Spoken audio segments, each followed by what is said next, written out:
Devenir un coach efficace en 5 minutes. On va voir ça dans cette vidéo. Est-ce que c'est une fausse promesse? Non, évidemment, je vais te donner une clé importante. La plupart des professeurs de chant passent 3-4 séances à essayer des trucs parce qu'ils n'ont aucune idée de ce qui bloque vraiment l'élève. Ils ont bien une idée de ce qui ne va pas, du symptôme, mais ils n'ont pas idée de ce qui crée ce symptôme, de la véritable cause. Donc, ils se retrouvent à vendre des séances, 2, 3, 4 séances, on va voir, mais les résultats ne sont pas là. Et c'est pour ça que ça explique le fait que certains professeurs de chant plafonnent à des tarifs qui ne sont pas suffisants et qui s'épuisent finalement dans leur activité. L'idée, c'est quoi? C'est qu'un coach vocal performant ne devine pas. D'accord? Il va utiliser un radar. Il ne va pas s'appuyer sur son intuition, il va utiliser un radar. Ce serait comme un pilote de chasse qui piloterait un avion les yeux fermés en se disant « bon, je pense que les montagnes sont par là ». Non, il va utiliser un radar. Et donc, je vais te montrer comment le triangle des indices permet de scanner la psyché d'un chanteur en l'écoutant simplement parler pour l'aider à débloquer sa voix avant même qu'il ait fini de terminer sa chanson. Alors dans ce que j'appelle l'ancien monde, on a beaucoup de professeurs de chant qui travaillent à l'intuition. Ce sont d'excellents artistes, d'excellentes chanteuses, d'excellents chanteurs. Ils ont beaucoup de bagages et du coup, cette intuition leur permet de donner des conseils vraiment très appropriés pour leurs élèves. Le problème, c'est que l'intuition, ça marche quand on est en forme, quand on a les idées claires, quand on est contrarié et qu'on est fatigué, ça ne marche pas. Et j'ai vécu ça parce que dans mes premiers temps, je travaillais comme ça. Et je peux te dire que le jeudi soir, je commençais à avoir accumulé la fatigue. Si en plus mon garagiste m'avait envoyé un message pour me dire que finalement il y avait tout à réparer sur ma voiture, je peux te dire que mon intuition, j'y avais plus beaucoup accès et du coup mon coaching était clairement mauvais. Mais il existe un nouveau monde dans lequel on peut être un coach vocal qui utilise un radar, qui utilise un protocole. Moi, j'enseigne le protocole ISPO pour indice, sphère, priorité, objectif. Et c'est un système qui est prévisible et ce n'est pas un don magique. Et c'est ça qui est génial. J'ai une des membres de mes programmes qui disait « mais Antoine, moi, je n'ai pas l'impression d'être doué là-dedans ». Et je lui disais « mais ça tombe bien, tu n'as pas à l'être. Il te suffit de suivre le protocole ». Alors, le quart du système, c'est quoi? Ça va être de pouvoir diagnostiquer. Comment on va faire pour diagnostiquer une voix? Très rapidement, on va s'appuyer sur le fameux triangle des indices. Le triangle des indices, c'est quoi? C'est ce que je vois de mon coaché, d'accord? C'est ce que j'entends, je vais faire une oreille, et c'est ce que je sais, on va dire qu'on va dessiner un cerveau.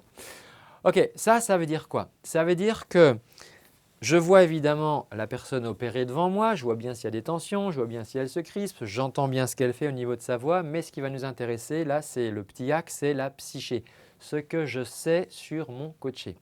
Il faut comprendre que ton coaché te dit rarement la vérité, d'accord? Il te dit sa vérité à lui et sa vérité à lui, c'est quoi? C'est sa perception, la perception qu'il a de sa voix. S'il te dit par exemple « ça c'est trop pour moi », ça ne veut pas dire qu'il ne peut pas chanter le morceau. C'est juste que peut-être que quand il chante ce morceau à cette hauteur-là, ce n'est pas confortable. Et donc, comme sa perception est inconfortable, il va te dire « c'est trop pour moi ». Mais ça ne veut pas dire que c'est trop pour ses cordes vocales. Ou s'il te dit « oh là, il faudrait que j'en voie plus » parce que finalement, il n'a pas suffisamment de sensations dans le corps et il se dit que peut-être il ne projette pas assez sa voix, il ne chante pas assez fort, il faudrait qu'il en voie plus. Alors qu'en fait, non, c'est peut-être juste au micro d'amplifier mieux sa voix. Mais tu vas savoir du coup à ces mots-là, et donc c'est ce que je sais de mon coaché, toi tu vas savoir qu'il y a des pensées limitantes qui sont installées. Et donc c'est la sphère 4 dans ma méthode ISPO.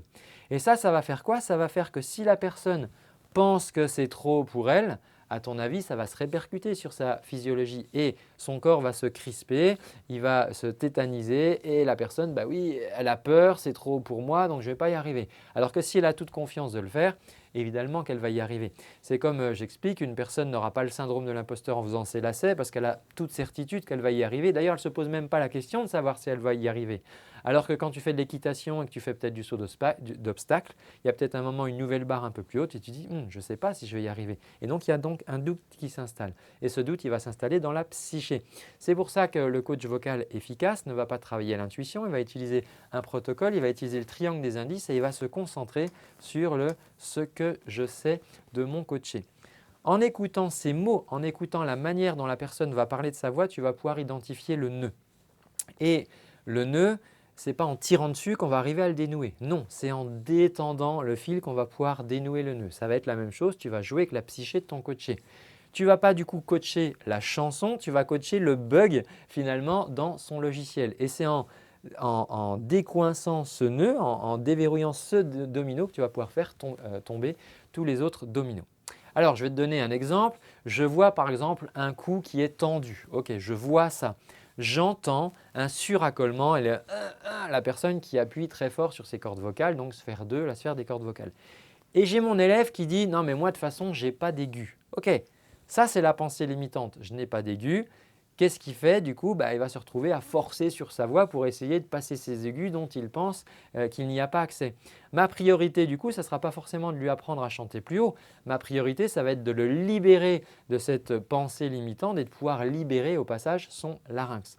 Le résultat, c'est qu'en 5 minutes, on va obtenir une victoire. L'élève, le coaché va obtenir une victoire. Il vous fait confiance, il va te faire passer du statut de simple professeur qui lui donne de l'information au statut de coach qui lui a rendu la liberté dans sa voix. Et ça va faire toute la différence et on va pouvoir l'obtenir en travaillant sur la psyché de la voix et c'est ce que j'enseigne du coup dans cette forme de coaching vocal holistique qui ne s'appuie pas que sur la technique vocale mais qui s'appuie aussi sur la psyché.